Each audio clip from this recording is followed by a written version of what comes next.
नमस्कार साथियों, एक बार पुनः आप सभी का दर्पण सिविल सर्विसेज के इस डिजिटल प्लेटफॉर्म पर स्वागत है। जैसा कि इकोनॉमी की लेक्चर सीरीज चल रही है, जिसमें हम इकोनॉमी का जो आपका यूनिट 1 का तीसरा टॉपिक है, बैंकिंग और उससे संबंधित जो क्षेत्र है वो, और साथ ही साथ यूनिट 1 का ही जो फोर्थ टॉपिक है, मतलब आपकी जो राजकोषीय नीति होती है उसका, उससे संबंधित जो पार्ट्स होते हैं, उन सब के बारे में चर्चा कर रहे हैं। तो आज के इस लेक्चर का जो हमारा मेन मुद्दा रहेगा वो रहेगा राजकोषीय नीति क्या होती है और उसके उद्देश्य क्या होते हैं। इन चीज़ों के बारे में हम क्या करने वाले हैं, आज डिस्कशन करने वाले हैं। तो जैसे हमने क्या देखा था, देखो दोस्तों, की मौद्रिक नीति क्या होती है और उसका क्या उद्देश्य होता है, वैसे एक राजकोषीय नीति है, उसका क्या उद्देश्य है। मौद्रिक नीति के बारे में, मॉनेटरी पॉलिसी के बारे में जब हमने देखा था तो उसमें हमने देखा था कि सरकार क्या करती है, मुद्रा की तरलता और उसकी एक तरीके से प्रवाह, उसकी संकुचन को क्या करती है, नियंत्रित करने का एक माध्यम होती है मौद्रिक नीति। उसको कौन लागू करता है, तो मौद्रिक नीति समिति लागू करती है। मौद्रिक नीति समिति कैसे बनती है, तो रिजर्व बैंक, आपका जो केंद्रीय बैंक होता है, और भारत सरकार के प्रतिनिधियों के, भारत सरकार द्वारा अपॉइंटेड प्रतिनिधियों द्वारा क्या होती है, बनाई जाती है। ठीक है, तो वो सब हमने मौद्रिक नीति के बारे में समझा था। अब वैसे ही क्या होती है, राजकोषीय नीति होती है। राजकोषीय नीति क्या की जाती है, तो जैसे मौद्रिक नीति किसके द्वारा बनाई जाती है, मौद्रिक नीति समिति द्वारा या रिजर्व बैंक द्वारा। राजकोषीय नीति सरकार द्वारा बनाई जाती है। ठीक है, तो राजकोषीय नीति के माध्यम से सरकार क्या करने का प्रयास करती है, कैसे वो मार्केट में तरलता आदि को नियंत्रित करती है, उसके क्या क्या उपकरण होते हैं। उपकरण मतलब कि जैसे हमने मौद्रिक नीति में उपकरण देखे थे कि repo rate, reverse repo rate, CRR, SLR, MSF, ठीक है, और ओपन मार्केट ऑपरेशंस, ये सभी क्या होते हैं, उसके उपकरण होते हैं मौद्रिक नीति के। ठीक है, वैसे ही राजकोषीय नीति के क्या उपकरण होते हैं। राजकोषीय नीति का एक जो बहुत बड़ा उपकरण होता है वो होता है आपका बजट। ठीक है, वैसे ही उसका एक हिस्सा होता है कर व्यवस्था, हमारी डायरेक्ट कर, इनडायरेक्ट कर। ठीक है, तो इन सभी चीजों को अब हम यहां से समझने वाले हैं। सबसे पहले जो आता है यहां पर आपका, वह राजकोषीय नीति सरकार की क्या होती है, परिभाषा के तौर पर देखें तो राजकोषीय नीति सरकार की आर्थिक नीति का एक प्रमुख घटक होती है। सिंपल सा पॉइंट है, सरकार जो भी आर्थिक नीति तय करती है उसका जो मेन फोकल पॉइंट होता है वो क्या होता है, राजकोषीय नीति के आधार पर सब कुछ तय किया जाता है, जिसके द्वारा वो आर्थिक विकास, सामाजिक न्याय, मूल्य स्थिरता, पूर्ण रोजगार सृजन और संसाधनों की गतिशीलता जैसे लक्ष्यों की क्या होती है, पूर्ति हेतु प्रयास करती है। क्या पॉइंट्स हैं, आर्थिक विकास को समाज के हर वर्ग तक पहुंचाना, ये राजकोषीय नीति के माध्यम से सरकार करने का प्रयास करती है। सामाजिक न्याय, सामाजिक न्याय मतलब समाज में, समाज के सभी वर्गों के मध्य क्या हो सके, देश में समता स्थापित हो सके।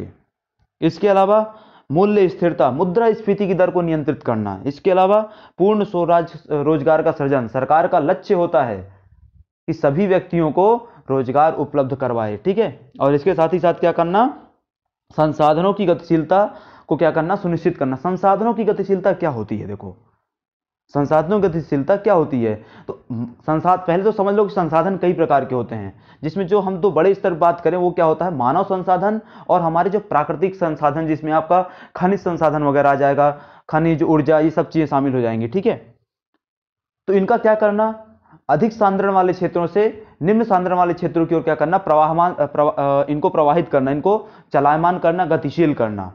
ठीक है, अगर ज्यादा कार्यकुशल वाले लोग आपके मध्य प्रदेश में निवास करते हैं पर मध्य प्रदेश में उद्योगों का विकास नहीं हुआ है, तो जहां उनकी आवश्यकता है वहां उनको क्या किया जाना चाहिए, एक तरीके से गतिशील किया जाना चाहिए, उसको ट्रांसफर किया जाना चाहिए। अब समझते हैं आगे की लाइन में, तो राजकोषीय नीति कर एवं कराधान, राजकोषीय नीति कर एवं कराधान, सार्वजनिक व्यय और ऋण जैसे उपकरणों की सहायता से क्या करती है, अपने लक्ष्यों की प्राप्ति हेतु प्रयास करती है। ठीक है, इस नीति का निर्माण तथा क्रियान्वयन किसके द्वारा किया जाता है, वित्त मंत्रालय। जस्ट अभी हमने डिस्कस किया था, वित्त, मौद्रिक नीति का निर्माण कौन करता है, RBI मौद्रिक नीति समिति के माध्यम से करती है, और राजकोषीय नीति का निर्माण कौन करता है, केंद्र सरकार करती है। केंद्र सरकार के द्वारा ये काम कौन करता है, केंद्र सरकार की तरफ से वित्त मंत्रालय करता है। ठीक है, राजकोषीय नीति को वित्त मंत्री वर्ष में एक बार बजट के माध्यम से प्रस्तुत करते हैं। देखो राजकोषीय नीति के कई सारे उपकरण होते हैं, राजकोषीय नीति के कई सारे उपकरण होते हैं, पर सामान्य तौर पर जो सबसे बड़ा उपकरण माना जाता है, जिसके तहत बाकी उपकरण क्या होते हैं, समाहित होते हैं, जिसके तहत बाकी उपकरण क्या होते हैं, समाहित हो जाते हैं, उस बड़ी चीज को क्या बोलते हैं, बजट बोलते हैं। ठीक है, बजट को संविधान में किस नाम से जाना गया है, वार्षिक वित्तीय विवरण। संविधान में बजट का प्रस्ताव, बजट का प्रावधान किया गया है, पर उसका नाम बजट नहीं है, उसका नाम क्या है, वार्षिक वित्तीय विवरण। ठीक है, तो ये क्या हो गया आपका राजकोषीय नीति का अर्थ हो गया। ठीक है, इस नीति को आय एवं व्यय नीति, बजटीय नीति, कराधान नीति के नाम से भी जाना जाता है। जस्ट अभी हमने डिस्कस किया कि आपका जो बजट होता है वो एक बहुत बड़ा एक तरीके से अम्ब्रेला टाइप की चीज़ है, जिसमें बहुत सारी चीज़ें क्या है समाहित हैं, जिसमें आपकी आय व्यय नीति मतलब सरकार को राजस्व कहाँ से प्राप्त होगा, सरकार अपना व्यय कहाँ करने वाली है। ठीक है, सार्वजनिक व्यय, सार्वजनिक आय के संबंध में पूरी जानकारी होती है उसमें। बजटीय नीति, पूरा देश का बजट मैनेजमेंट कैसे चलेगा, किस योजना के लिए कितना आवंटन किया जाएगा, किस विभाग को कितना आवंटन होगा, किस मंत्रालय को कितना आवंटन होगा। ठीक है, तो ये बजटीय नीति। और कराधान नीति मतलब लोगों पे करारोपण के संबंध में कर निर्णय लिया जाता है इसी बजटीय नीति के तहत। ठीक है, इसी बजट के तहत, राजकोषीय नीति के तहत, मतलब लोगों में कितना एक्स्ट्रा टैक्स लगाना है, कर की दर में वृद्धि करनी है, कर की दर में कमी करनी है। ठीक है, कोई नया कर अप्लाई करना है, इम्पोज करना है, इन सब के संबंध में क्या है यहाँ पे चर्चा की जाती है। राजकोषीय नीति राष्ट्र की विकास की राजकोषीय नीति राष्ट्र की विकास रणनीति केंद्र में रहती है। एक राष्ट्र के आर्थिक लक्ष्यों की प्राप्ति में राजकोषीय नीति का क्या होता है, प्रमुख योगदान होता है। सिंपल सा पॉइंट। ठीक है, तो हमारे देश के अगर राष्ट्रीय विकास करना है, आर्थिक विकास करना है, तो उसका जो फोकल पॉइंट रहेगा वो क्या रहेगा, केंद्र में हमेशा राजकोषीय नीति रहेगी। अब देखते हैं भारत में राजकोषीय नीति के प्रमुख लक्ष्य क्या हैं बड़े स्तर पर। तो जिसमें सबसे पहला लक्ष्य आता है वो है आपका संसाधनों के सही उपयोग द्वारा विकास करना। देखो हमने यहाँ पे एक पॉइंट डिस्कस किया था, संसाधनों की गतिशीलता को सुनिश्चित करना। वैसे ही एक पॉइंट का है आपका संसाधनों के सही उपयोग को क्या करना है, सुनिश्चित करना है। ठीक है, इसके तहत देखते हैं क्या है। तो राजकोषीय नीति का मुख्य उद्देश्य तीव्र आर्थिक विकास को प्राप्त करना, उसे बनाए रखना है। जस्ट हमने ऊपर डिस्कस किया था कि राजकोषीय नीति का उद्देश्य क्या होता है, आर्थिक विकास के लक्ष्य को प्राप्त करना। ठीक है, तो आर्थिक वृद्धि के इस उद्देश्य को वित्तीय संसाधनों के सदुपयोग द्वारा प्राप्त किया जा सकता है। भारत में केंद्र सरकारें और राज्य सरकारें संसाधनों को जुटाने के लिए राजकोषीय नीति का क्या करती हैं, प्रयोग करती हैं। तो राजकोषीय नीति का दोनों सरकारों द्वारा, दोनों स्तर की सरकारों द्वारा प्रयोग किया जाता है, चाहे केंद्र की स्तर की सरकार हो, चाहे राज्य के स्तर की सरकार हो। ठीक है, ऐसा वो उनके द्वारा क्या किया जाता है, संसाधनों को जुटा करके विकास को बढ़ावा दिया जाता है। दूसरा है कि वित्तीय संसाधनों को निम्न प्रकार से जुटाया जा सकता है। हमने देखा कि वो संसाधन जुटाएंगे, इसमें वित्तीय संसाधन भी हो सकते हैं, तो पर वित्तीय संसाधन उनके पास आएंगे कहां से। तो वित्तीय संसाधन जुटाने का एक माध्यम होता है सबसे पहला, वो है कराधान। अब ये कराधान क्या होता है, तो टैक्स लगाना, टैक्स इंपोजिशन। ठीक है, तो प्रभावी राजकोषीय नीति के माध्यम से सरकार का लक्ष्य अप्रत्यक्ष करों के साथ साथ अप्रत्यक्ष करों द्वारा संसाधनों को जुटाना, और भारत में संसाधन जुटाने का सबसे महत्वपूर्ण स्रोत कराधान ही है। मतलब सरकार क्या करती है, प्रत्यक्ष कर लागू करेगी, अप्रत्यक्ष कर लागू करेगी। अप्रत्यक्ष कर के रूप में जीएसटी लगता है, प्रत्यक्ष कर के रूप में आपसे इनकम टैक्स और कॉर्पोरेशन टैक्स वगैरह वसूले जाते हैं। ठीक है, और वो सरकार की कमाई का एक बड़ा माध्यम है। दूसरा है सार्वजनिक बचत। सार्वजनिक बचत क्या होती है, मतलब सरकार जिन चीज़ों में खर्चा कर रही है उनमें क्या कर ले, कटौती कर ले, तो बचत होने लग जाएगी। सरकारी खर्च में कटौती और सार्वजनिक क्षेत्र के उद्यमों के अधिशेष में बढ़ोतरी के द्वारा इन संसाधनों को सार्वजनिक बचत के माध्यम से जुटाया जा सकता है। अगला होता है निजी बचत। निजी बचत क्या होता है, तो सरकार निजी क्षेत्रों को बॉन्ड जारी करके ट्रेजरी बिल, व्यक्तिगत ऋण इत्यादि के माध्यम से आम लोगों के पास रखी बचतों को बाजार में लाती है, जिससे अर्थव्यवस्था में आर्थिक गतिविधियों को क्या मिलता है, बढ़ावा मिलता है, वृद्धि होती है उनमें। ठीक है, तो निजी बचत भी कर सकती है सरकार। तो ये क्या हो गया, दो उद्देश्य हो गए। तीसरा उद्देश्य होता है आय और धन की असमानताओं में कटौती करना। राजकोषीय नीति का जो तीसरा उद्देश्य होता है वो क्या है, आय और धन की असमानता जो विद्यमान है, आर्थिक विषमता जो विद्यमान है देश में, उसको क्या करना, कम करना। इसके तहत क्या करते हैं वो लोग, तो राजकोषीय नीति का उद्देश्य समाज के विभिन्न वर्गों के बीच आय असमानताओं को कम करके बराबरी एवं सामाजिक न्याय को स्थापित करना। हमने पहले भी पढ़ा हुआ है इस चीज को कि हमारे देश में जो आय असमानता है बहुत बड़े स्तर पर विद्यमान है। देश की 67% संपत्ति पर मात्र 2% लोगों का क्या है, स्वामित्व है। इस स्तर पर हमारे क्या है, यहाँ आय असमानता विद्यमान है। जब हमने राष्ट्रीय आय पढ़ा था तब हमने इस चीज को डिस्कस किया था। ठीक है, तो इस चीज को क्या करना है, राजकोषीय नीति के माध्यम से कम करके एक सामाजिक न्याय की अवधारणा को यहाँ क्या करना है, स्थापित करना है। ठीक है, प्रत्यक्ष करो जैसे आयकर की दर गरीब लोग तुलना में क्या है, अमीर लोगों के मध्य क्या होती है, अधिक होती है। अब एक सरकार कैसे करती है, तो अगर प्रत्यक्ष कर की इसकी दर देख लो आप, तो प्रत्यक्ष कर की दर अमीर लोगों के लिए बहुत ज़्यादा अधिक होती है, गरीब लोगों के लिए तो होती ही नहीं है, मध्यम वर्गीय लोगों के लिए क्या होती है, दर कम होती है। सेमी लग्जरी लग्जरी वस्तुएं जो होती हैं, ठीक है, उनमें क्या है, टैक्स ज़्यादा लगाया जाता है। आप जीएसटी देख लीजिए, जीएसटी 28% जीएसटी किन चीज़ों पे लगता है, गिनी चुनी चीज़ें हैं। कौन सी गिनी चुनी चीज़ें हैं? वो जो लग्जरियस हैं, जो लग्जरियस लाइफ के लिए क्या होती हैं, आवश्यक होती हैं, उन्हीं चीज़ों पे क्या लगता है, 28% का जीएसटी लगता है। आपके गेहूं चावल पे 28% जीएसटी नहीं लगता है, ठीक है। तो ये क्या हो गया, इस तरीके से सरकार क्या कर रही है, असमानताओं में कटौती करने का प्रयास करती है राजकोषीय नीति के माध्यम से। अगला है मूल्य स्थिरता और मुद्रास्फीति का नियंत्रण करना। इस पॉइंट को हमने जस्ट ऊपर डिस्कस किया था कि सरकार मुद्रास्फीति को नियंत्रण करने का प्रयास करती है। देखो, अब मौद्रिक नीति जो थी, मौद्रिक नीति का भी एक उद्देश्य क्या होता है, मुद्रास्फीति को नियंत्रित करना। उसके लिए उपकरण क्या होते हैं उनके पास, वही आपके पुराने वाले उपकरण, ठीक है, परिमाणात्मक उपकरण। कौन कौन से? CRR, SLR, repo rate, reverse repo rate, ये सभी है ना।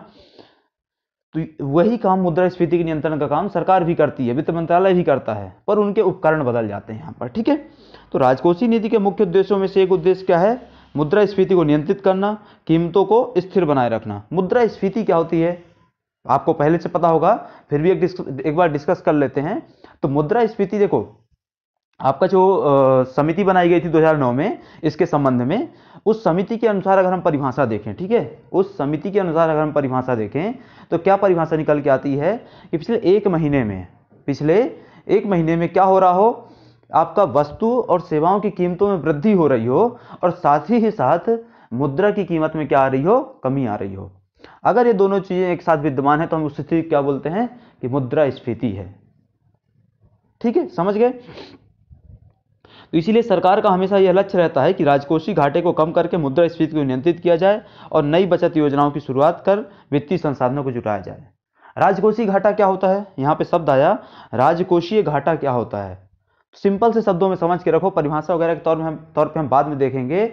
सिंपल से समझो, घाटा मतलब क्या होता है, सीधी सी बात है कि सब आपकी क्या हो रही हो, एक तरीके से आपकी जो खर्चा है, आपका जो व्यय है, वो कमाई से क्या हो, आपकी आय से क्या हो, ज्यादा हो। मतलब वो स्थिति, राजकोषीय घाटा एक ऐसी स्थिति है जिसमें सरकार का जो सार्वजनिक आय है वो सार्वजनिक व्यय से क्या रह जाता है, कम रह जाता है। मतलब सरकार का सार्वजनिक व्यय अधिक रहेगा और सार्वजनिक आय उसको कम प्राप्त होगी, उनका राजस्व आय कम प्राप्त होगी, राजस्व व्यय ज्यादा रहेगा।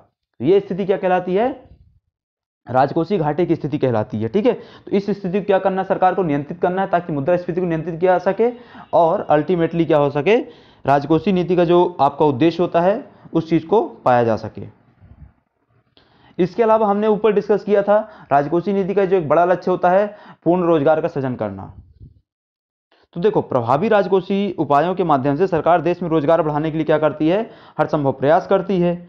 बुनियादी ढांचे के क्षेत्र में निवेश करने से प्रत्यक्ष और अप्रत्यक्ष रूप से क्या होता है, रोजगार मिलता है।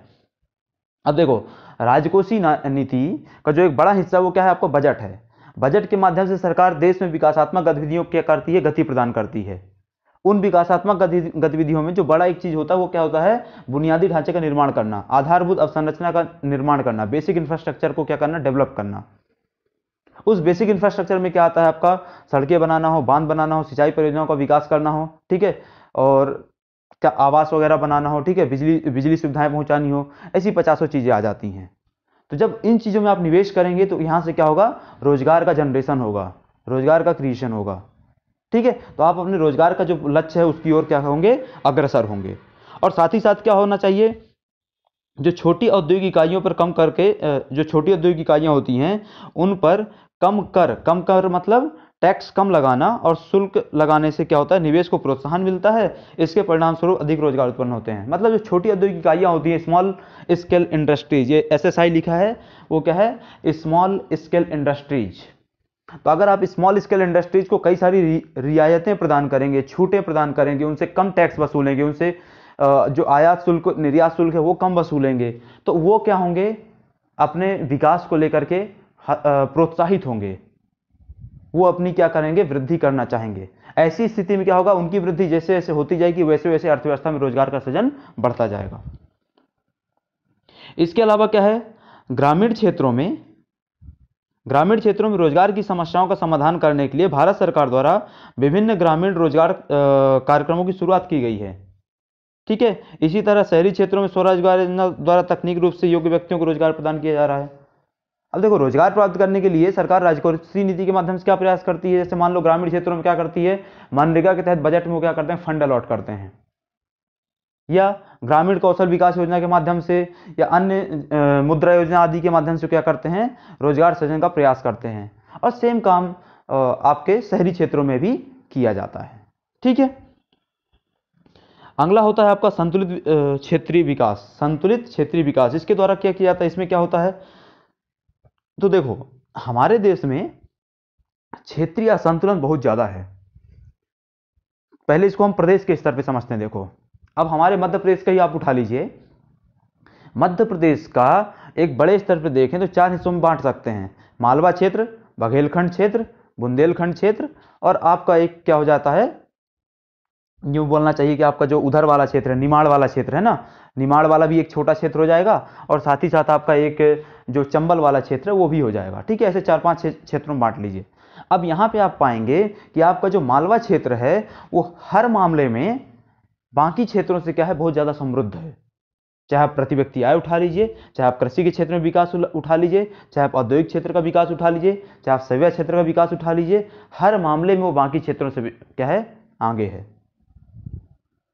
और ऐसे ही क्या है, ये जो क्षेत्रीय विभिन्नता आती है, क्षेत्रीय अंतर आता है, हमारे देश में, पूरे देश में देखने को मिलेगा कि अगर शिक्षा स्वास्थ्य अगर एक क्षेत्र में जाएंगे आप, तो हमारा साउथ के राज्य क्या है, अच्छा इंडिकेटर शो करते हैं, जबकि हमारे इधर नॉर्थ इंडियन स्टेट्स जो हैं खराब इंडिकेटर शो करते हैं शिक्षा स्वास्थ्य के मामले में। प्रति व्यक्ति आय में जाएंगे आप तो महाराष्ट्र, आंध्र, गोवा ये बहुत अच्छा इंडिकेटर शो करते हैं, पर हमारे नॉर्थ इंडियन स्टेट्स जो हैं वो खराब इंडिकेटर शो करते हैं। तो ये जो क्षेत्रीय असमानता विद्यमान है अलग अलग मामलों में, इस चीज को कम करने का प्रयास किया जाता है किसके द्वारा, राजकोषीय नीति के द्वारा। ठीक है, तो सरकार द्वारा देश में क्षेत्रीय संतुलन को कम करने के लिए कई प्रकार की योजनाओं को चलाया जा रहा है, जिनमें नदियों में बांधों का निर्माण, बिजली, स्कूल, सड़क, औद्योगिक परियोजनाओं का आदि का निर्माण किया जाता है। इन सभी को सार्वजनिक व्यय की मदद से क्या किया जा रहा है, प्रयास किया जा रहा है। समझ में आया आपको क्षेत्रीय विकास कैसे हो रहा है, संतुलित क्षेत्रीय विकास। इसके बाद है आपका भुगतान संतुलन में घाटे को कम करना। देखो, अब भुगतान संतुलन में क्या होता है, समस्या क्या आ जाती है कि हम घाटे में चले जाते हैं। अभी जो घाटे में समस्या जाने की समस्या खड़ी होती है, इसको सिर्फ राजकोषीय नीति के माध्यम से ही क्या किया जा सकता है, नियंत्रित किया जा सकता है। तो कभी कभी सरकार देश से निर्यात को बढ़ावा देने के लिए निर्यातकों को निर्यात प्रोत्साहन प्रदान करती है। उसी तरह आयात को रोकने के लिए उनमें क्या कर दिए, देखो अगर आपको निर्यात बढ़ाना है, सिंपल सा कॉन्सेप्ट है, अगर आपको निर्यात बढ़ाना है तो एक्सपोर्ट ड्यूटी को कम कीजिए, निर्यात शुल्क को कम कीजिए, और अगर आपको आयात कम करना है तो आप इंपोर्ट ड्यूटी को क्या कर दीजिए, बढ़ा दीजिए, आयात शुल्क को बढ़ा दीजिए। ठीक है, इसके बाद आता है राष्ट्रीय आय में बढ़ोतरी। एक बड़ा लक्ष्य क्या होता है आपका, जो राजकोषीय नीति होती है उसका क्या बड़ा लक्ष्य है, राष्ट्रीय आय में वृद्धि करना। ठीक है, तो राजकोषीय नीति की ताकत है कि इसमें अर्थव्यवस्था में वांछित परिणाम लाने की शक्ति होती है। जब सरकार देश की आय में वृद्धि करना चाहती है तब सरकार देश में प्रत्यक्ष और अप्रत्यक्ष करों की दर में वृद्धि करती है, और इससे क्या होता है, अल्टीमेटली देश की राष्ट्रीय आय बढ़ेगी। देश की राष्ट्रीय आय बढ़ेगी तो क्या होगा, देश की प्रति व्यक्ति आय भी बढ़ेगी, और देश की प्रति व्यक्ति आय भी बढ़ेगी और राष्ट्रीय आय बढ़ेगी, तो इससे क्या होगा, अल्टीमेटली आपके देश में पूंजी निर्माण की दर में वृद्धि होगी। पूंजी निर्माण की दर में वृद्धि होने से क्या होगा, निवेश की दर में वृद्धि होगी। निवेश की दर में वृद्धि होने से क्या होगा, आपके देश में एक तरीके से रोजगार सृजन की दर में वृद्धि होगी। इससे क्या होगा, बेरोजगारी कम होगी। बेरोजगारी कम होगी तो क्या कम होगा, गरीबी कम होगी। गरीबी कम होगी तो क्या होगा, लोग क्या होंगे, आर्थिक और सामाजिक रूप से उन्नत होते चले जाएंगे। ठीक है, सभी का क्या हो जाएगा, स्वतः सशक्तिकरण हो जाएगा। ठीक है, इसके अलावा क्या है, बुनियादी ढांचे का विकास करना। इस चीज को हमने पहले भी समझ लिया है कि राजकोषीय नीति के माध्यम से सरकार बुनियादी ढांचे का विकास करने का प्रयास करती है। चाहे वो राजकोषीय नीति के तहत शिक्षा मंत्रालय उसको स्कूल बनाने के लिए बजट हो, चाहे आपका सड़क मंत्रालय जो है उसको सड़क बनाने के लिए बजट हो, चाहे आपका रेल मंत्रालय है उसको पटरियां बिछाने और ट्रेनें बनाने के लिए बजट हो, रक्षा मंत्रालय है उसके लिए बजट हो। ठीक है, सभी के लिए वो क्या करती है, बुनियादी ढांचे को विकास हेतु बजट के तहत क्या करती है, एक तरीके से धन आवंटन करती है ना। एक उद्देश्य क्या होता है इसका कि विदेशी मुद्रा आय प्राप्ति। ठीक है, तो जब देश में केंद्र सरकार घरेलू बाजार में चीजों के उत्पादन के अलावा कस्टम ड्यूटी में छूट, उत्पाद शुल्क में रियायत देती है, तो इससे विदेशी निवेशक क्या होते हैं, आकर्षित होते हैं, जिससे देश में घरेलू निवेश बढ़ता है। हमने जस्ट ऊपर डिस्कस किया था कि अगर आपको एक्सपोर्ट बढ़ाना है तो एक्सपोर्ट ड्यूटी क्या कर दीजिए, कम कर दीजिए, इंपोर्ट कम करना है तो इंपोर्ट ड्यूटी बढ़ा दीजिए। अगर आपको अपने यहाँ विदेशी निवेशक आकर्षित करने, सेम कॉन्सेप्ट के साथ जाइए आप। अगर आपको अपने यहाँ विदेशी निवेशक आकर्षित करने हैं तो आपको क्या करना है, एक तरीके से यहाँ पर जो उत्पाद शुल्क होता है, कस्टम ड्यूटी होती है, इन सब चीज़ों को क्या कर देना है, कम कर देना है। वो आकर्षित होंगे, आएंगे, आपके यहाँ पे निवेश करेंगे, घरेलू आपके यहाँ पे उद्योग पनपेगा। ठीक है, तो ये सभी क्या थे आपके 10-11 जो भी थे, एक तरीके से देखा जाए तो आपकी राजकोषीय नीति के उद्देश्य थे। अब देखते हैं यहाँ पर राजकोषीय नीति के उपकरण क्या होते हैं। इन चीज़ों को हमने पहले भी डिस्कस किया हुआ है। उसमें पहला क्या था आपका, कर एवं कराधान। तो कर राष्ट्रीय आय का मुख्य स्रोत होता है। प्रत्यक्ष कर और अप्रत्यक्ष कर, प्रत्यक्ष कर और अप्रत्यक्ष कर की दरों को क्या करती है, सरकार नियंत्रित करती है। उसके माध्यम से सरकार क्या करती है, अपनी आय में वृद्धि करने का प्रयास करती रहती है सदैव। दूसरा क्या होता है, सार्वजनिक व्यय। सार्वजनिक व्यय से सरकार की आय में कैसे वृद्धि होगी, तो सरकार अपना सार्वजनिक व्यय क्या कर देगी, कम कर देगी। और जैसे सार्वजनिक व्यय कम करेगी आय की अपेक्षा में, तुलना में, वैसे ही क्या हो जाएगा, उनकी आय में और वृद्धि होती चली जाएगी। ठीक है। तीसरा क्या होता है, सार्वजनिक ऋण। सरकार क्या करती है, सदैव मुनाफे में नहीं रहती है। जब कुछ उनको क्या घाटा वगैरह हो जाता है तो सरकार कुछ ऋण लेना पड़ता है, उस ऋण को बाद में चुकाना पड़ेगा। ठीक है, तो इसके लिए सरकार क्या करती है, सरकारें सार्वजनिक ऋण 2 प्रकार से प्राप्त करती हैं। पहला आंतरिक ऋण होता है, दूसरा क्या होता है, बाह्य ऋण होता है। ठीक है, आंतरिक ऋण कैसे प्राप्त करते हैं, बॉन्ड वगैरह जारी कर दिए। बाह्य ऋण कैसे मिलता है, अन्य देश और अंतर्राष्ट्रीय संस्थानों से मिल जाता है। ठीक है, इसके अलावा सरकार कैसे प्राप्त करती है, क्या उपकरण होता है, तो निवेश एवं विनिवेश नीति। निवेश एवं विनिवेश नीति, सरकार क्या करती है, इसके तहत नए रोजगार से अपनी आय को बढ़ाने के लिए सरकार राजकोषीय नीति में आने वाले वर्ष के लिए निवेश और विनिवेश के माध्यम से टारगेट फिक्स करती है। जैसे अभी सरकार ने मान लो एयर इंडिया का विनिवेश किया, बीपीसीएल का विनिवेश करने वाली है। इन सबसे सरकार को क्या प्राप्त होती है, एक आय प्राप्त होती है। तो ये क्या था दोस्तों, राजकोषीय नीति के उपकरण थे। एक उपकरण क्या होता है कि भारत के संदर्भ में राजकोषीय नीति अपनी व्यापकता एवं प्रभावशीलता के कारण विकास रणनीति केंद्र में अवश्य, परंतु इसकी कुछ सीमाएं भी हैं। उन सीमाओं को हम बाद में देखेंगे। ठीक है, तो ये क्या था पूरा दोस्तों, आपका राजकोषीय नीति थी, जिसमें आज हमने उसके उद्देश्य क्या होते हैं, उसके उपकरण क्या होते हैं, इस बारे में जाना है। अगले उसमें लेक्चर में हम देखेंगे राजकोषीय नीति की सीमाएं क्या होती है, उसके दोष क्या होते हैं और उसमें कैसे सुधार किया जाए। ठीक है, तो इन चीज़ों को हम डिस्कस करेंगे आगे के लेक्चर में। तो तब तक के लिए इस लेक्चर को यहाँ पर समाप्त करते हैं। मिलते हैं आपसे अगले लेक्चर में। आप सभी का धन्यवाद।